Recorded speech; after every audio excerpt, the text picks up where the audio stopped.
प्यारे दोस्तों, आज हम आपको एक ऐसे हैरान करने वाले और दिल दहला देने वाले वाक़ये से रूबरू कराने जा रहे हैं जिसे सुनकर आपके होश उड़ जाएंगे और आपका दिल यह सवाल करेगा, क्या सच में ऐसा भी हो सकता है। एक गरीब मेहनतकश विधवा महिला की 3 जवान बेटियां, जो अभी शादी के मुकाम पर भी नहीं पहुंची थीं, अचानक ऐसी हालत में आ गईं जिसे जानकर कोई भी हैरान रह जाए। न उनका बाहर किसी से मिलना जुलना था, न घर से ज़्यादा बाहर निकलना। फिर यह सब कैसे हुआ? कौन था जिसने भरोसे की चादर में दरिंदगी छुपाई? क्या यह उसका असली बाप था, या कोई सोतला भाई, या फिर कोई मामा, चाचा, या फिर कोई अपना जिस पर कभी भी ऐसा शक नहीं किया जा सकता था? यह घटना पूरी बस्ती को हिला देने वाली थी और इसने यह साबित किया कि हर दरिंदा बाहर नहीं होता। कभी कभी वह खतरा वहीं होता है जहां हमें सबसे ज़्यादा भरोसा होता है। यह कहानी एक मेहनती मगर टूटे हुए दिल वाली माँ सकीना की है, जो ज़िंदगी के कई दर्द भरे लम्हे झेल चुकी थी। उसका पहला पति कई साल पहले दुनिया से रुखसत हो चुका था। उसे एक बेटा था, अरसलान, जो हमेशा उसके साथ रहा। जब सकीना ने दूसरी शादी की, जिससे उसे 6 बेटियां हुईं, तब भी अरसलान उसी घर का हिस्सा बना रहा। दूसरा पति भी ज़्यादा वक्त तक उसका साथ नहीं दे सका और सकीना फिर से विधवा हो गई। लेकिन उसने कभी अपनी बेटियों की परवरिश में कमी नहीं की। दिन रात मेहनत करती, दूसरों के घरों में काम करके जो थोड़ी बहुत कमाई होती, वही उनके लिए सब कुछ थी। सब कुछ जैसे तैसे चल रहा था कि अचानक एक दिन उसकी सबसे बड़ी बेटी की तबीयत बिगड़ने लगी। सकीना उसे इलाज के लिए शहर ले गई, लेकिन डॉक्टर ने जो कहा उसने उसकी दुनिया ही पलट दी। आपकी बेटी उम्मीद से है। ये सुनकर जैसे सकीना की दुनिया थम सी गई। उसकी जवान और पर्दानशी बेटी, ये कैसे हो सकता था? पहले तो सकीना ने गुस्से में आकर बेटी को डांटा, रुलाया, लेकिन जब बेटी बार बार यही कहती रही कि अम्मी, मुझे किसी ने नहीं देखा, मुझ पर विश्वास करें, तो सकीना का दिल टूट गया। अभी यह सदमा कम नहीं हुआ था कि कुछ ही दिनों बाद उसकी दूसरी और फिर तीसरी बेटी भी उसी हालत में पाई गई और तीनों बेटियों की जुबान पर एक ही बात थी, अम्मी, हमें कुछ नहीं पता, खुदा की कसम हमें कुछ भी याद नहीं। सकीना के लिए यह सब अंदर से इतना तोड़ देने वाला था कि वह कई दिन तक रोती रही, सोचती रही, लेकिन उसे कुछ समझ में नहीं आया। फिर एक दिन जब उसने हिम्मत करके इंसाफ की उम्मीद लेकर जालंधर के बादशाह शाह फरोज के दरबार में पहुंच गई। दरबार में सभा सजी हुई थी। बादशाह अपने तख्त पर बैठकर लोगों की फरियादें सुन रहा था। अचानक बीबी सकीना दरबार में दाखिल हुईं। उनका चेहरा आंसुओं से भीगा हुआ था, कपड़े मट्टी से सने हुए थे, पांव नंगे थे और आंखों में केवल एक ही सवाल था, मुझे इंसाफ कब मिलेगा? बादशाह ने उन्हें देखा और पूछा, माँ जी, आप क्यों रो रही हैं? आपको क्या दुख है? बीबी सकीना ने इधर उधर देखा और फिर चुप हो गईं। मंत्री आगे बढ़े और बोले, अम्मा, दरबार में आई हैं, जुबान खोलें, बताएं क्या तकलीफ है। लेकिन बीबी सकीना ने कहा, बादशाह सलामत, मैं आपसे अकेले में बात करना चाहती हूँ। मेरे दुख का मामला ऐसा है कि अगर मैं इसे सबके सामने बताऊं तो मेरे घर के दर और दीवार भी शर्म से लरच जाएंगे। बादशाह हैरान हुआ, लेकिन महिला की दर्द भरी आवाज़ और चेहरे का गम देखकर उसने कहा, इस माँ को मेरे कमरे में लाया जाए, मैं इसका दुख सुनना चाहता हूँ। 2 सिपाही बीबी सकीना को बादशाह के विशेष कक्ष में ले गए। वहाँ बीबी सकीना बादशाह के कदमों में गिर पड़ी और रोने लगी। बादशाह का दिल पसीज गया और उसने कहा, माँ जी, आपकी फरियाद मेरी फरियाद है।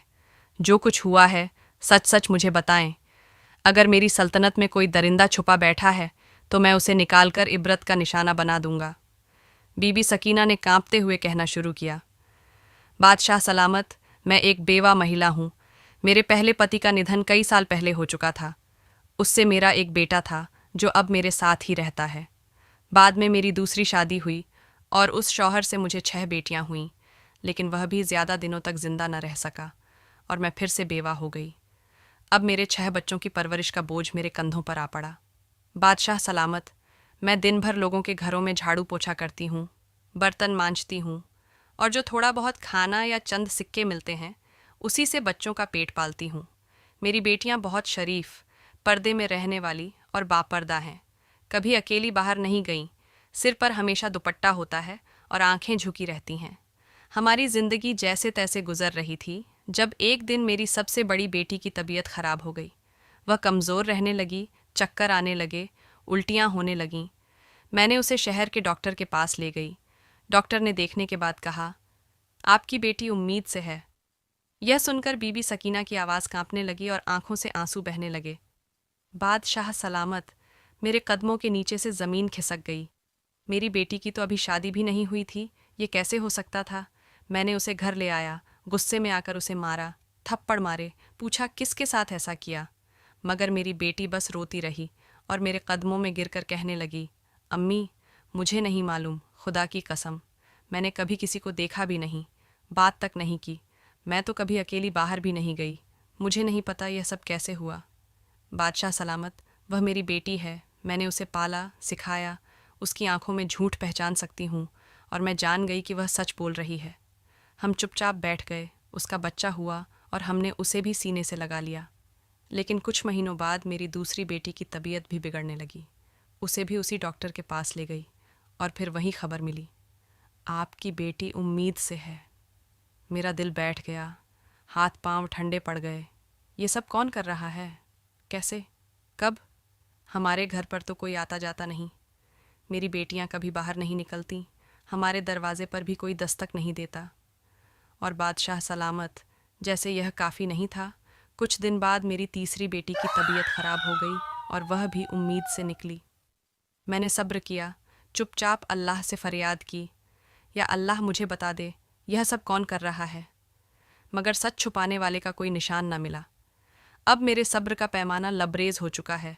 मैं जानना चाहती हूँ कि वह दरिंदा कौन है जो मेरी बच्चियों की मासूमियत छीन कर चुपचाप गायब हो जाता है।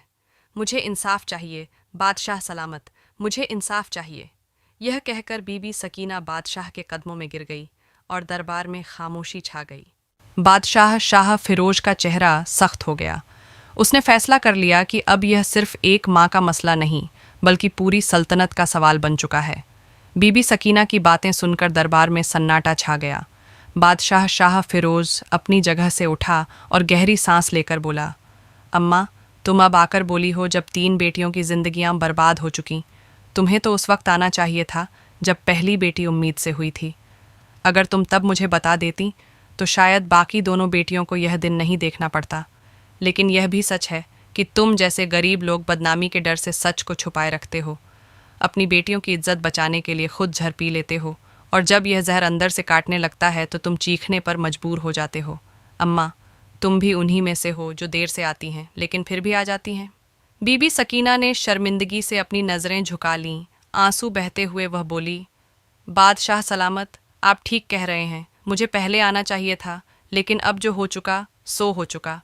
अब बस मैं यही चाहती हूँ कि मेरी बेटियों का वो मुजरिम पकड़ा जाए। वो दरिंदा कौन है जो चुपचाप हमारी जिंदगियां बर्बाद करके निकल जाता है। बादशाह ने उसकी तरफ देखा, उसके दिल में जोश उबलने लगा था और उसने कहा, अम्मा, अब यह मसला तुम्हारा नहीं, मेरी सल्तनत का है, और जब तक मैं जिंदा हूँ किसी दरिंदे को यह इजाज़त नहीं कि वह गरीब, लाचार और पाकीज़ा औरतों पर जुल्म करे और सज़ा से बच जाए। मेरा यकीन है कि अगर मेरी सल्तनत में एक भी ऐसी औरत बेबस हो तो मेरी बादशाही पर लानत है। तुम अब जाओ, आराम करो, अब तुम्हारा दुख मेरा दर्द है। बीबी सकीना खामोशी से अपनी चादर संभालते हुए आंखों में आंसू लिए वहां से रवाना हो गई। बादशाह शाह फिरोज वापस दरबार में आया, अपनी बादशाही की फरियादें सुनने लगा, लेकिन उसका दिल और दिमाग सिर्फ एक ही बात में उलझा हुआ था।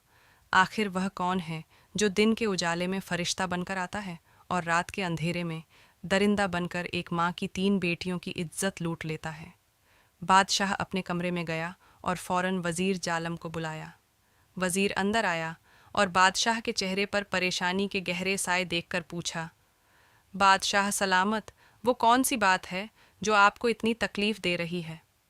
बादशाह ने तेज़ लहजे में जवाब दिया, वज़ीर, मेरी सल्तनत में एक दरिंदा छुपा बैठा है जिसने इतना बड़ा गुनाह किया है कि ज़मीन भी शर्म से डूब जाए। उस औरत की 3 बेटियां उसने बर्बाद कर दी हैं और वह माँ आज मेरे दरबार में रो रही है। क्या यह इंसाफ है? वज़ीर ने भी अफसोस भरे लहजे में कहा, यह तो बहुत बड़ा जुर्म है। बादशाह सलामत, अब बताइए हमें क्या करना चाहिए? बादशाह ने गुस्से से जवाब दिया, मुझे यह मालूम करना है कि वह शख्स कौन है, कब आता है और कैसे अंदर घुसता है। वह दीमक की तरह उस घर को खा रहा है और हमें उसे बेनकाब करना होगा। वजीर थोड़ा सोचने के बाद धीरे से बोला, बादशाह सलामत, दीवारों के भी कान होते हैं। मेरी एक तदबीर है, लेकिन मैं उसे सबके सामने नहीं बताना चाहता। बादशाह ने सिर झुकाते हुए कहा, मेरे करीब आओ और जल्दी बताओ।